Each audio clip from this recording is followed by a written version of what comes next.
শাহরুখ খানের একটা ছবির মধ্যে একটা পিক নিয়ে আসলো, আর উনি তো একটা সুপারস্টার। শাহরুখ খান একটা পোশাক পরছে, সেই পোশাক পরলে যে আমার ভালো লাগবে সেইটা অনেক কাস্টমার আসলে বুঝে ওঠে না। তারা মনে করে যে ওই পোশাকটা শাহরুখ খানের ভালো লাগছে, আমারও ভালো লাগবে। আমরা পুরোনো টেলার্স, আমাদের দক্ষতা আছে, আমাদের অভিজ্ঞতা আছে, আমরা ওইটা পারবো, আমরা করেও দিই। হঠাৎ বিয়ে ক্যান্সেল হয়ে যায়, পোশাক তৈরি করতে দিছে, বিয়ে ক্যান্সেল হয়ে গেল। তখন আমাদেরকে বলে যে ভাই আমার তো বিয়েটা ক্যান্সেল হয়ে গেছে, আপনার কাপড় কেটেছেন কিনা। আমরা তো কাপড় কেটে ফ্যাক্টরিতে তৈরি করতে দিয়ে দিচ্ছি, কেন ওনার ডেলিভারি সময় এসে পড়তেছে, আমাদের কাজ তো আমরা করতেই হবে। তখন সে বলে যে দেখা যায় কনের আরেক জায়গায় সম্পর্ক ছিল, ওইখানে চলে গেছে। তখন তো আমাদেরও আসলে কষ্ট লাগে। তখন দেখা যায় আমরা বলি যে স্যার আপনার কাপড়টা নিয়ে যান, একটু ডিসকাউন্ট করে দিব না আপনাকে। আমি একটা কমপ্লিট শ্যুট যখন তৈরি করি, এটা একার কোনো ব্যক্তি একটা বানাতে পারে না। এটা আমাদের মিনিমাম একটা শ্যুট বানাতে গেলে মিনিমাম 10-12 জনের হাত ছোঁয়া থাকেই। একটা কমপ্লিট শ্যুট হলো পরিপাটি, সবটাই লাগবে, মেকিংটা আপনার কোয়ালিটি ফুল লাগবে, সব মিলিয়ে আপনার একটা কমপ্লিট শ্যুট বলা হয়। পোশাক বানানোর ক্ষেত্রে আপনার আগে এলো কাপড় চয়েস, কাপড়টা আপনার কোয়ালিটি ফুল হইতে হবে। এখন দুই রকম চেক আছে, একটা হিডেন চেক, একটা হলো ফুটন্ত চেক। হিডেন চেকটা বেশি চলতেছে। শুটের কাপড়ের আইটেম হলো কম, কিন্তু এটা কালার এবং কোয়ালিটি অনেক বলে বোঝাতে পারবো না। এইরকম অনেক কাস্টমার পিক নিয়ে আসে, আমরা দেখা যায় চেষ্টা করি কাস্টমারের মতো করে যতটুকু পিকের সাথে মিলিয়ে আমরা কাপড়টা করে দেওয়ার জন্য।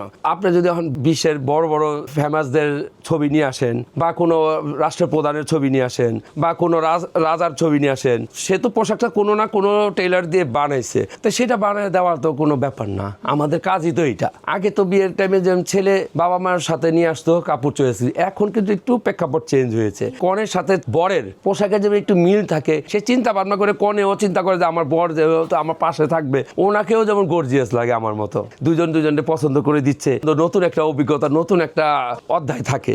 দুজন তো নতুন মানুষ, দুজনের সাথে সুন্দর সুন্দর কথা, আমরাও ওনাদের সাথে সুন্দর সুন্দর গল্প করি। তো এইভাবে আমরা তখন কাপড়টা বিক্রি করতে আমাদের সহজ হয়। যখন বরের কাপড় কিনতে আসে তখন একটু সময় নেয়, 1-1.5 ঘন্টাও লেগে যায়, অনেক সময় 2 ঘন্টাও লেগে যায়। তাতে দেখা যায় কাপড় চয়েস করলে এখন আবার ডিজাইন কোনটা দিবে সে, সেইগুলো সব কিছু পরিপূর্ণ করতে যায় আমাদের দেখা যায় 1-1.5-2 ঘন্টাও লেগে যায় ওনাদের পোশাক তৈরি মাপ নিতেই। অনেক কাস্টমার আমাদের আছে যে আমাদের বিয়ের দাওয়াত দেয়, আমরাও অ্যাটেন্ড করি, কেননা ওনার সাথে একটা সুসম্পর্ক হয়ে যায়, আমরাও অ্যাটেন্ড করি ওনাদের বিয়েতে।